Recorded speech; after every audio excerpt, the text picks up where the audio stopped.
Can't believe I've done this again. This is a hoard. This is rubbish hoard, this is. And for some reason, it always starts off in the kitchen.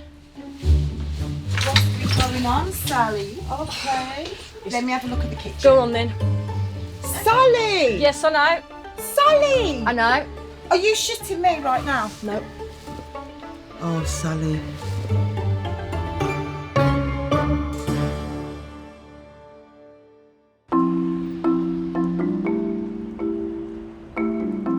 "47-year-old Sally Ann lives in an 18-storey council-owned block. I feel very, very relaxed in this flat. I knew it was mine the minute I walked through the front door.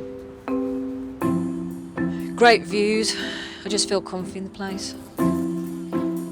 She's been here for the past 17 years and shares it with her pet cat, Custard, and a few other things.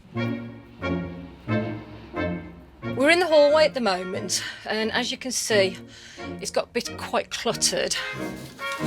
Everything in here is, as you can see, shopping. I've got cakes, I've got biscuits. These are for visitors. More cakes. When I have people come round, I always like to give them a biscuit or a cake when we have a cup of coffee, we're having a chat. Air fresheners, I love my air fresheners. I just love the smell of the orange air freshener.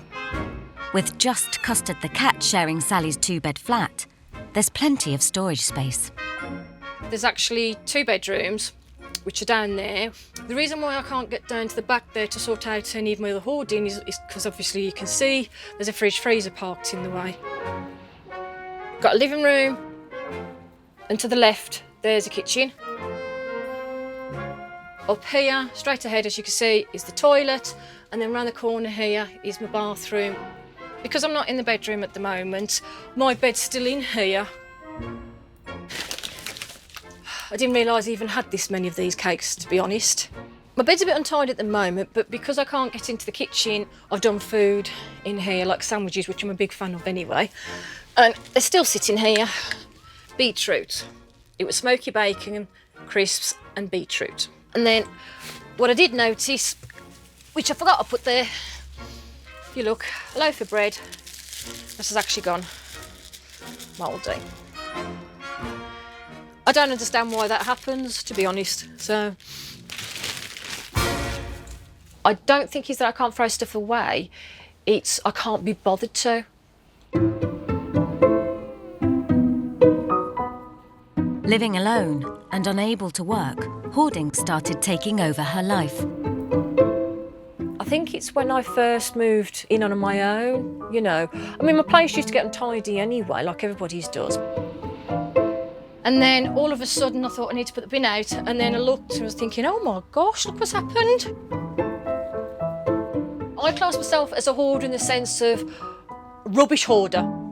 And I did read an article that they reckon there's some people who are hoarders in the sense of collective are actually quite very bright and very intelligent people.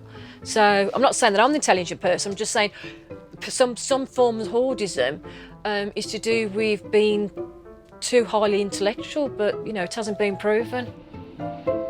I grew up in Harborne with an older sister and a younger brother. We're all very creative. My father used to do creative stuff and he was a carpenter and joiner, but I used to spend more time on my own, do my own thing. I was born with Faye's disease, which is a problem with your hips where they didn't grow, so from the age of 0 to 5 I was in splints. I used to get picked on quite a lot, so I only had a couple of friends anyway, but that didn't bother me anyway because I was quite a loner. Poor health continued into adulthood. Due to health issues, they kind of like medically retired me. This isn't the first time Sally's hoarding has spiralled out of control. I was living in pure rubbish, and I mean pure rubbish. You couldn't see my bed. From the floor to almost the ceiling was piles and piles of black bags dissolving with cat food in it. It had rotting food and cat litter, waste and faeces and all sorts, and I was actually living in all that. And on top of that, we also had carpet bugs, so they were crawling all over me in the bed. I couldn't get to the toilet in time, so I had to climb over all the rubbish. I ended up starting urinating bottles. And then obviously I'd have the cats, sleeping around me as well. And then they would end up messing in certain corners of the bedroom. Once you started going down that road, if you couldn't stop to get it all sorted on your own, you just created a hell, basically, to live in. Conditions got so bad that Sally had to accept an intervention by the council or face eviction. I was scared because I knew that I was waiting for that knock on the door or a letter through my door to say people have been complaining. It took 6 days to clear the flat, and specialist counselling was put in place to support her. After we did the clean, I had 18-month aftercare, so they came on a regular basis.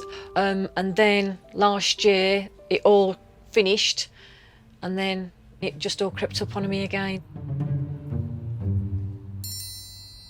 Once you're a hoarder, you're always a hoarder. It's like once you're an alcoholic, once you're a drug addict, you can be clean for 5-10 years and then something happens. It's the same with hoardism of any form. Sally has refilled her flat in less than 2 years. But there are some who have hoarded for a lifetime. A very warm welcome to my humble abode here at Westcott, to which you are cordially invited to have a look round and ascertain my lifestyle.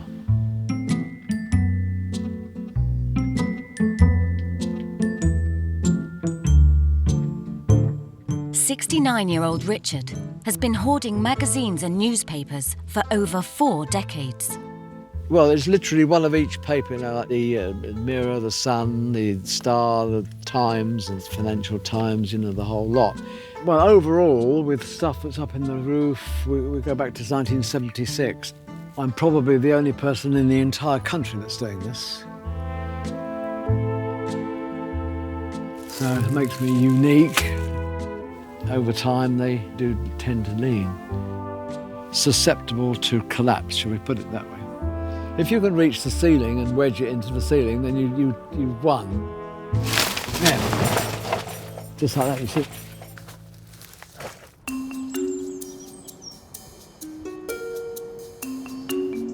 Hoarding becomes an issue when it affects daily life. It's believed as many as 1 in 20 of us could harbour a serious hoarding problem.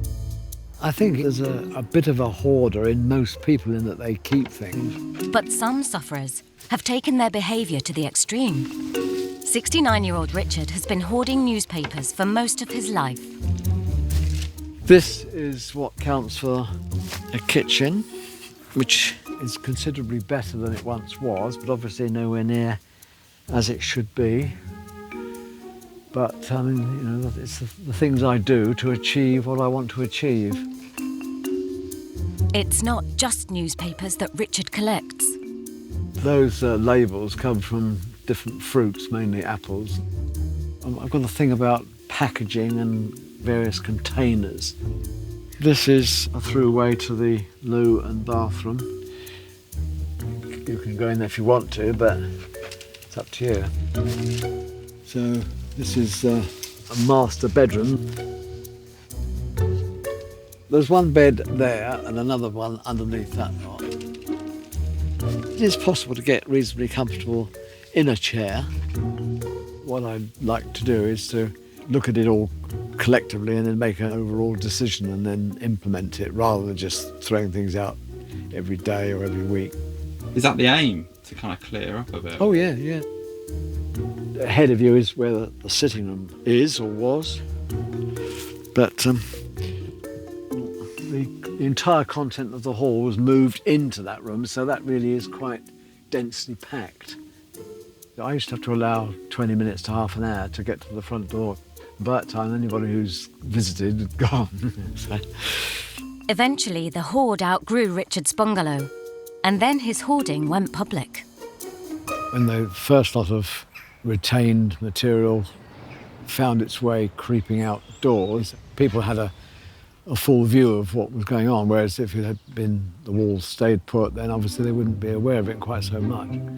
So that attracted attention. So I find myself in my own papers that I was trying to keep, as it were. So that got interesting. I've had multiple copies of what I appeared in. Richard became known as Britain's most extreme hoarder and successfully defended his right to keep his hoard through the courts. The human rights situation is such that everyone's entitled to the enjoyment of their possessions, I think is how it's worded. So that helped me win the day. It's a labour of love, really.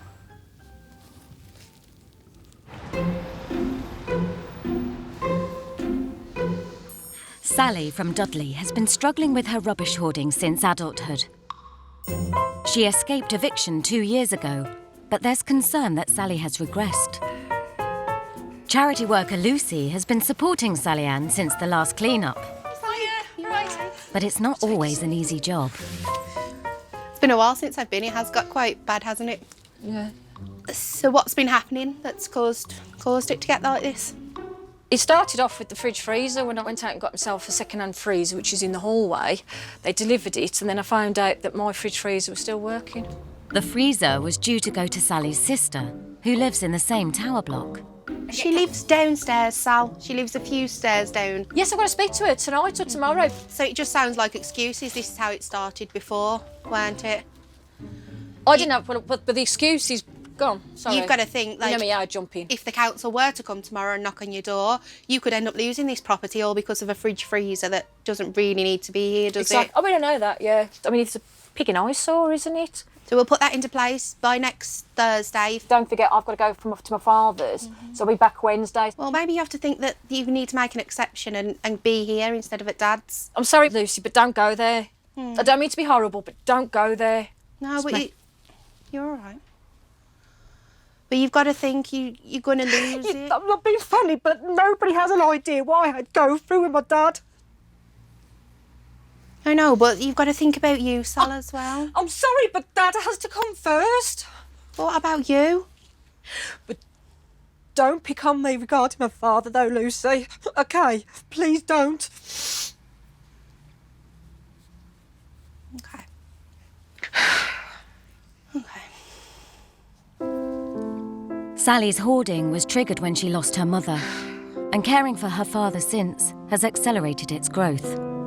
And I haven't been able to grieve yet because I'm looking after my father to make sure that he's all right. It was devastating that what happened over the last 5 years. Things just built up, and, you know, I'm not asking for help, and you know how stubborn I am. I just try and deal with it all on my own till I eventually can't cope anymore, and then I have to scream for help.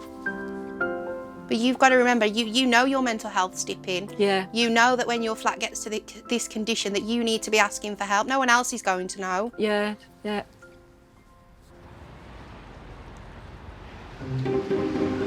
Sally and Richard are not alone. With over 1.2 million problem hoarders in the UK today, one could be your neighbour. So this was a brand new apartment when I moved in. Brand new carpets, brand new painted walls. It was such a clean, new, tranquil apartment with a nice courtyard outside. 40-year-old Faye moved into her flat just over 7 years ago. When I moved in, I had every intention of this being the apartment that I was going to keep really, really clean and tidy and you know, joy to live in. But OCD had other plans. Until recently, hoarding was classified as a category of OCD, but is now becoming recognised as a disorder in its own right. It's not a way I wanted to live. Nobody wants to live like this. Like many sufferers, though, Faye has a spectrum of mental issues. It's a bit of a vicious circle with depression because you'll do whatever it is to just give you that little glimpse of joy. And I'm not somebody that turns to alcohol or drugs or anything else for their high. Mine is buying things. So I would go online and I would buy to get that high.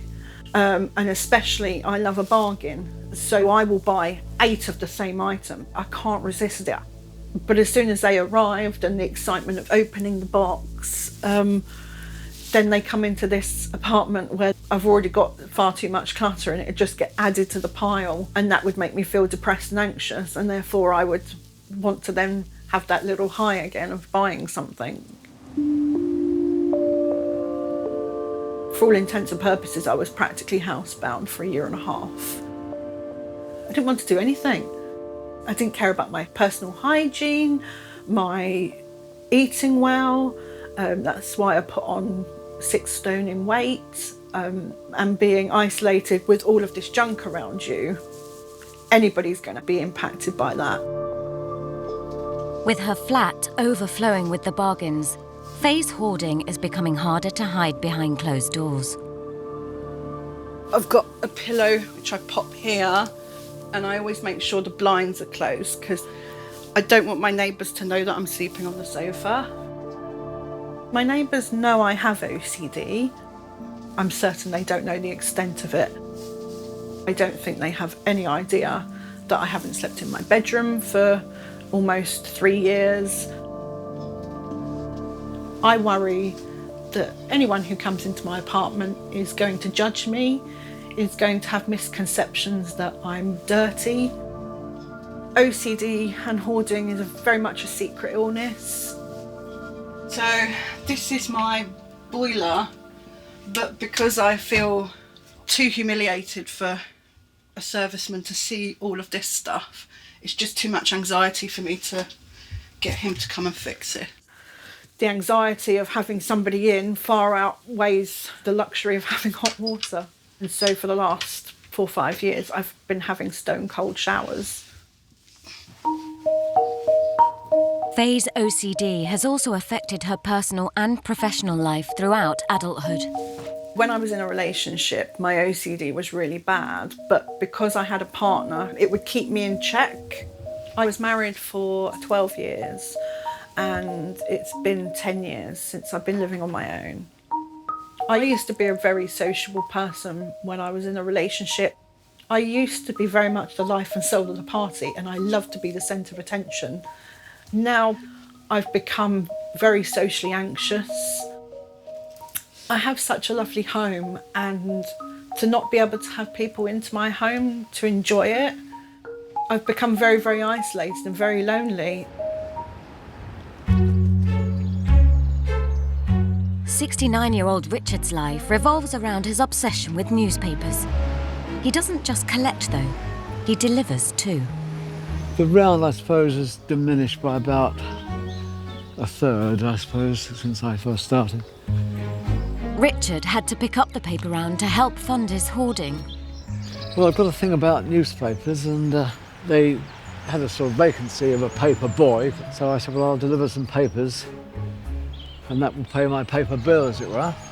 So that's how it started. It was only meant as a temporary measure, but here we are 13 years on. I'm approaching 70 years old, having lived in the village all my life. Richard is the 3rd generation to live in the family home, which he's shared with both parents and grandparents. Obviously one passes and then another, so here I am on my own for the last 15 years or so. My father used to be quite fastidious in that he would be sweeping the paths and just for the sake of tidiness. One tends to rebel against what the previous generation did. Richard was the home carer for his mother in the final years of her life. The hoarding started in earnest about the turn of the millennium. There wasn't a problem at all, it just gradually escalated. But it's only in the last 10, 15 years or so that it's got like it has. That is literally one of each. The problem with this flat, it's kind of like an obstacle course. The only way to reduce a hoard is if things are thrown away faster than they're collected. Faye is fighting back in her flat before her home is completely taken over. This is the section of the room that I've completed. So this, for me, I know a lot of people will look at this room and still see a lot of clutter, but to me, this is a piece of success. Like many OCD sufferers, Faye has a specific process for doing even routine activities. Because of my OCD, anything that needs to go into the bin, I have a ritual that it needs to be opened up fully so I can have a look inside. I have to touch the sides, then I have to shake the item 30 times, and then it can go in the bin. So for most people, throwing away a wrapper would take them less than a second. For me, that one wrapper could take me 10 minutes. It's not about money or the importance of a document or receipt. It's about certainty. Certainty that for me, I haven't thrown anything away, because certainty equals control. Control is the way that I manage in this very uncontrollable and spontaneous world. And that can go in there. Done. Okay. Done. The next on my list was obvious items that will create a great impact, which is this big item, this, and a chair that I won in a competition. And if I got rid of those items, oh, and there's a table behind there which I need to take over to give to my dad. And then whoosh, that whole area is going to be clear apart from this box, which is full of food. It was short dated, so it would be like 70, 80, 90% off. The date on this is the 1st of January 2011. The element of it being such a bargain kind of takes over, and I then start to make up a logical story in my head that it makes sense for me to buy it, and I'll somehow squeeze it in. When discarding even the smallest item is so difficult, there is one room in Faye's flat that poses the biggest challenge. Nobody's seen that bedroom as it stands. I feel so overwhelmed because I don't know where to start. And people will say to me, well, why don't you just stop? And I know when they say it, they're well-meaning. Oh my goodness. But in my head, I want to say back to them, why didn't I think of that? The OCD at the moment is bigger than me.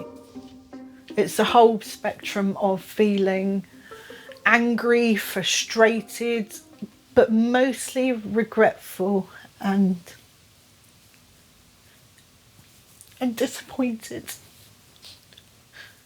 about everything I've lost in life because of it. In the Midlands, Sally has raised the alarm and called in some emergency support to help her with her hoard.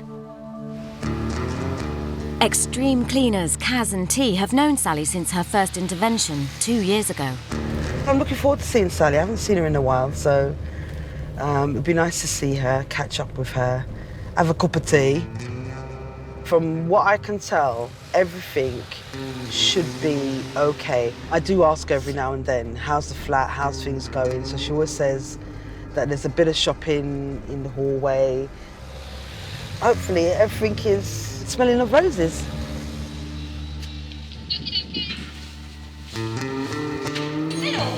Hello, stranger. Hello.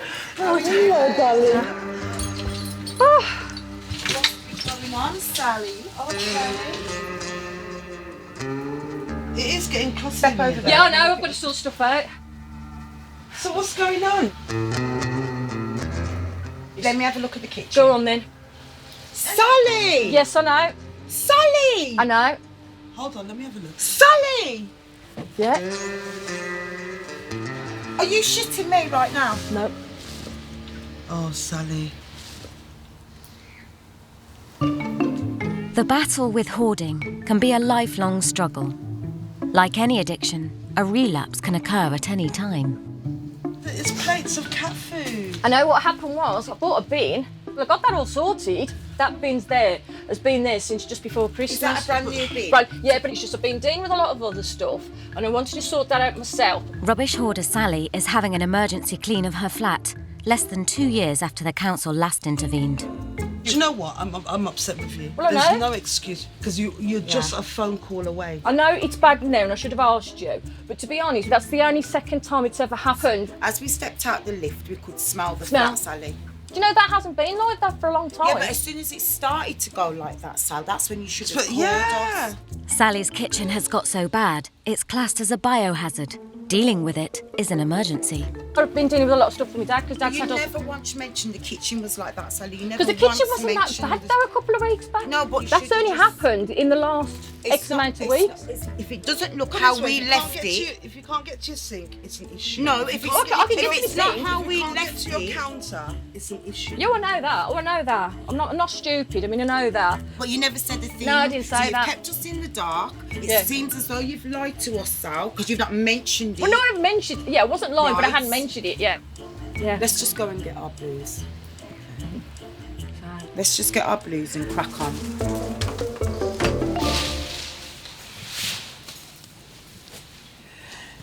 She didn't want to disappoint us, I suppose, and she didn't want to upset us or feel like she's let us down in any way.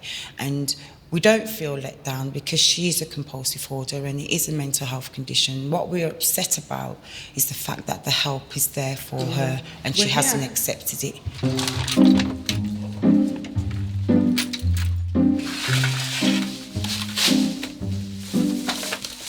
Oh, do you want any fix for your nose to the smell? Sally's one of our clients that we've had for such a long time, and she's really trying. But sometimes she needs that little extra help. I know I make excuses and I shouldn't.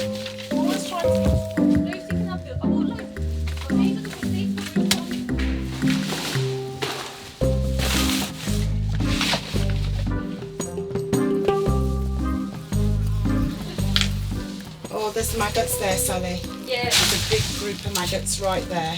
Oh, those are little compared to what's been in. There's some carpet bugs in there as well, floating around. Sally, why can't I lift this up here? Because obviously gravy. Can't believe I've effed up again. You got everything? Yep. Right, thank you. When I look in there, I see relief. You know, that I've got it, well, we've got it rid of. There's a wave of calmness over me now all the rubbish is gone. The kitchen may be safe again, but Sally will have to pay to have the rest of her flat cleared and made safe before the risk of eviction is removed. Sally is a very warm, loving, caring person, and this is her only vice, is that she's a compulsive hoarder. She just needs a good support network, and she's not really getting that from anybody else at the moment, like she was before. Yeah. So if the support network's in place and people are checking on her, I think that will give her more of an excuse to try and keep the flat tidy, knowing she's going to have visitors. Hoarding is an isolating mental illness, with sufferers often living alone. But today, Faye has a rare visitor who will hopefully help her on her road to recovery. Hello. Pleased to meet Lovely you. to meet you. Jo is a declutter consultant with 8 years' experience helping people with their hoards. I think that the root cause of why I have OCD and hoarding and depression is to do with childhood things. Yeah. Like my dad leaving, and I felt very much out of control that I couldn't fix these things. So it was a coping mechanism Yeah. for you with all this chaos going on, you know, in Yeah. your family life. So I very much was trying to find a mechanism to feel in control. Yeah. But my mum, ironically, she's an absolute minimalist and she declutters every 3 months. So her home looks like a show home. It's absolutely beautiful. you may be rebelling slightly. There may be a little bit of you kicking out and saying, right, well, because she's so particular about where everything is, that you're going to sort of, rebel against that and almost do the opposite. I So understand what you're saying. For me, I don't think that's the reason. Okay. I very much aspire to be as my mum is. Ah, okay. So you've done the first stage of it. You've actually become aware of it. You know, like you said, all the theoretical stuff of it. So the next step is to actually physically start doing the practical side of it. How would you feel about us doing a little tour? I don't particularly feel comfortable with it, but I know that if I need to get the help, then I need to deal with the discomfort. Okay, shall I lead the way? Yeah. I've done this section. Yeah, okay. And it's amazing how that little bit of floor space can make you feel amazing. Hold on to that feeling, because that's the start of you continuing the good work you've already done. Thank you. Well done. This box is full of food. Okay. You could work out potentially how much of that you could get through realistically before it expires. Oh, it's all expired. Ah, okay. So this is your bedroom. So where do you sleep? Since, well, it's been about 3.5 years now, I've been sleeping on the sofa. Right, okay. Yeah. So again, that's another incentive, isn't it? So, This has become my norm. yeah, that's right. And it's only when external sources come in and they're like, they ask the question, where do you sleep? And it's like, on the sofa. And I just think, that's such a sad story. I've had an idea and I wondered what your opinion is. I was actually going to bring everything from the hallway into here, everything that's left in the living room into here, so that the hallway and the living room are 100% done. And everything is in here. I would strongly advise not to do that. Okay. Only because it's almost like picking up things from one room, putting them in another, and then you've made one room very overwhelming to deal with. And in reality, although you think you may well deal with it after, quite often what happens, I've been to places where 10 years later that door's still shut. Right. I went and got some boxes from the local supermarket. What I'm trying to do, which I've started here, is I've got a big box there, box there. I'm trying to put everything into boxes. Boxes could probably end up becoming part of the clutter if you're not careful. Right. It becomes just a pile of boxes then in a room instead. So it's just delaying the process, I think. When this was at its worst, it made me feel like I was literally in a tomb. I felt buried in all of this. And it just felt so like it was kind of coming in on me. And just, I would do anything to distract myself. For Faye to conquer her hoarding, it's essential she avoids delaying the disposal of unwanted items. Try and do a little bit of decluttering every single day if you can, but just focus on one room at a time. Every time you pick something up, think, do I want this? And if you say yes, just dig a little bit deeper as to why you want it and do you need it. And the other thing is, if you do want to keep it, where am I going to home this? Yeah. Everything has to have a home. If it has a home, even if things get a little bit untidy, because, you know, we're all like that, then at the end of the day, whenever you have a little tidy up, think, oh, right, yeah, I know that goes there. And you've got somewhere to put it. But if you haven't, it's just going to end up staying on the floor. It's true. I love Well done. Well done. Thanks for coming. Take care. Bye. See you later. I'm really pleased. I feel like we've made a lot of progress today and she's got a lot of self-awareness. And I think the important thing is she's actually raring to go and she's already started the process, which is brilliant. And I'm glad I was there. I could give her a few tips and homework to do as well. And I feel like if she does a little bit every day, she's going to progress quite quickly as well and see some good results. With the accumulation of 40 years of hoarding in Richard's home, there's a whole neighbourhood that would like to help him clear it. We're shifting papers this morning, have we? Not in the sense that you mean, no. But, like in the skip? No, to have this banter between us. Regular banter.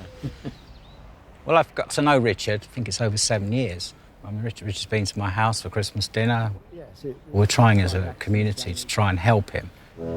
The oldest part of Richard's hoard is the thing he's more passionate about than his papers. With me, it happens to be classic cars, and of course they take up the room that they do. And I think effectively there's 17 broken cars around this land here. If we could just get one car done up, I'd love to see him driving around in his old vintage Jag, just having a life. If I was push comes to shove, which would I choose? Obviously, the cars are a greater love than mere newspapers. I mean, it'd be nice to be able to deal with both, but there you go. After a lifetime of hoarding, it's possible things may never change.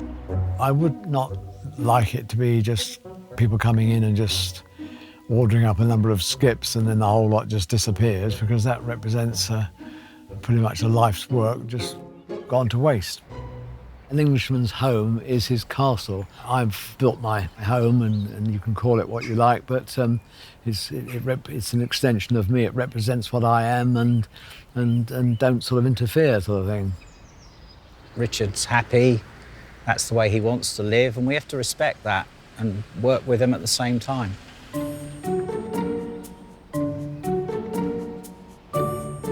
With the biohazard hoard in the kitchen cleared, Sally is expecting extreme cleaners, Kaz and T, to help clear the rest of the flat. I'm slowly getting buried alive in here. With the freezer out of the flat, access to the bedrooms reveals the full extent of Sally's hoard. This morning, I was suffering with a lot of stress because I know when Kaz and T come today, they're going to look and go, Sally, what have you been doing? And they're going to tell me off because, you know, I've gone back to my old ways. Go away, I've changed my mind. Hello. 2 years ago, the flat took weeks to clear, but Sally is optimistic this is a simpler job. As you can see, some of this was behind the fridge. The goal is to create a usable bedroom. The last clean, I was in the hallway, they'd bring bags out, I'd sort it, and they were shovelling all the rubbish away. But because this is a completely different type of clean, I think we'll go through that bedroom pretty quick. It does look worse than it is.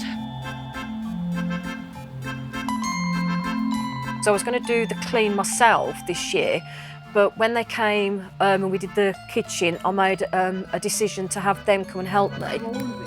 This way, I'm forced to do it, and it means now I can get my bed, after being 2 years in here, into the small bedroom. So that's my goal. Half of me wants to throttle you. I know. And half of me wants to smile. Yeah, I know. What are we going to do with you? What are we going to do with you? I want all this gone today. See, I'm not sure, but I can smell... Oh, I can smell urine.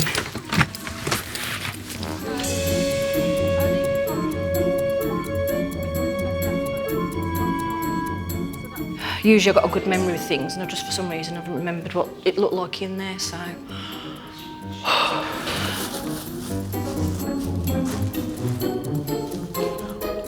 No, that just really throttled me.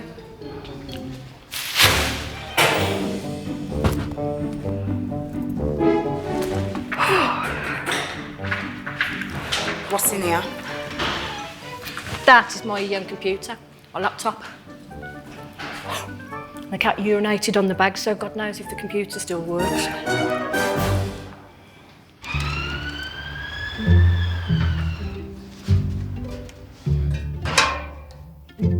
Faye is tackling her rubbish too.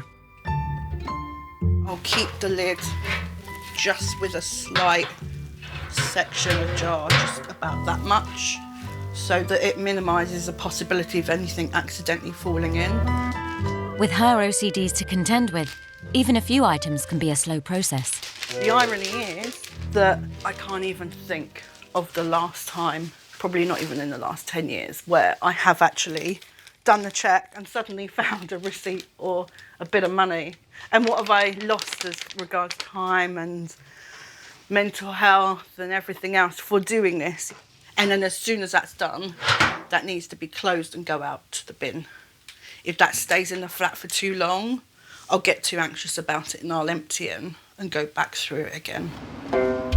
Throwing out even the smallest amount of rubbish is a challenge. Oh, I want to go through it. What to do? Faye's disorder can mean that performing her rituals once isn't always enough.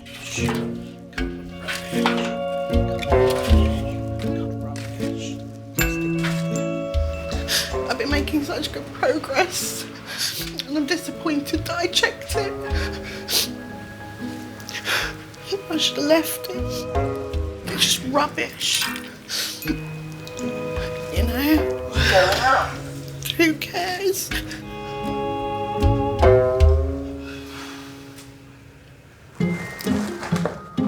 After 4 days' hard work and an estimated ton of the hoard removed, Sally's flat is habitable again.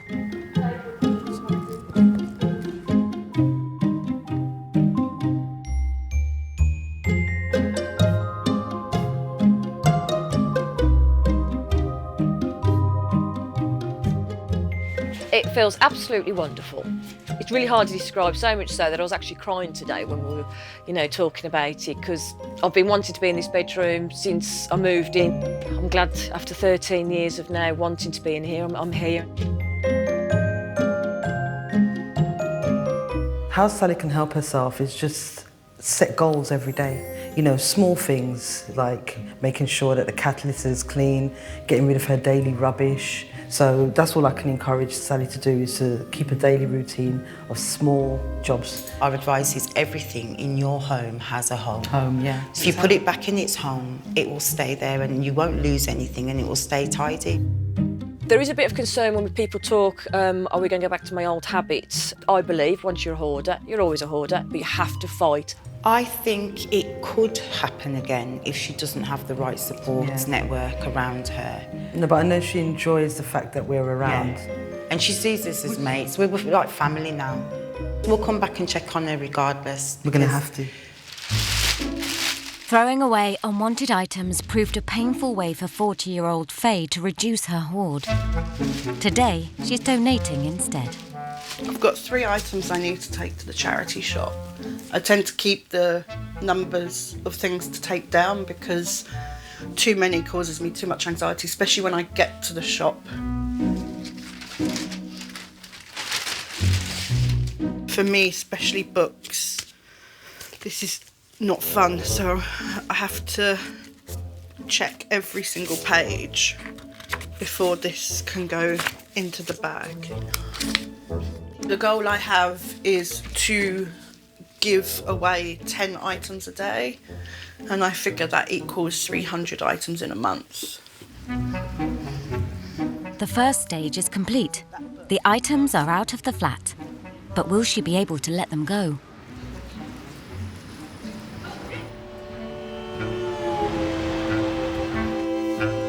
After decades of filling his bungalow, Richard's home has become a time bomb, dangerous for his health.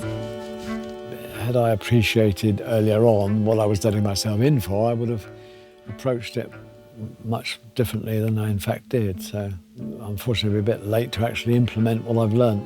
But I get through it, get by, so I'm reasonably happy. Hoarding is a problem that just grows if the sufferer doesn't take action. And the result is inevitable. Space will eventually run out. There's the trouble, it's sort of piles of stuff here, there and everywhere waiting to be processed. The trouble is that you've got to carry on with ordinary life in between times, you know, it's very difficult. Day to day is just going through the normal domestic routine of keeping body and soul together, as it were, and also trying to prevent the inevitable bit by bit accumulation of things.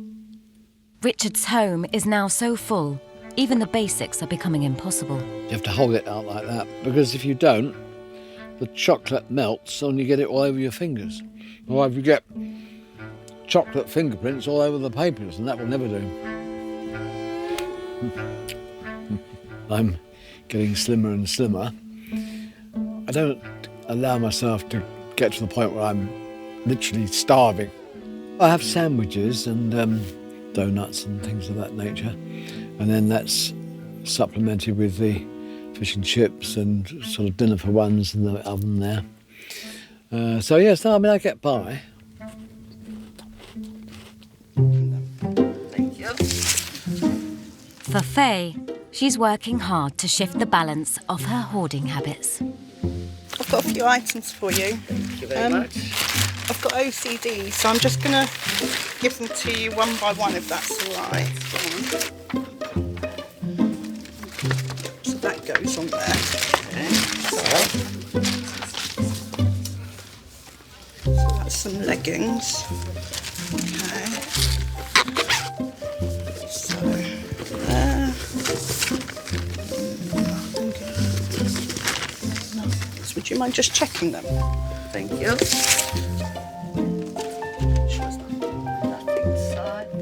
3 more things out of my flat. So slowly but surely. Thank you so much. Thank you for understanding. I know it's a bit weird. It's something wrong with my brain, so thank you. I just feel that if you came back to me in 3 months, I'm going to have that flat clear. I feel something has triggered. Take good care. Thank you. Bye. Yeah. Good place to be.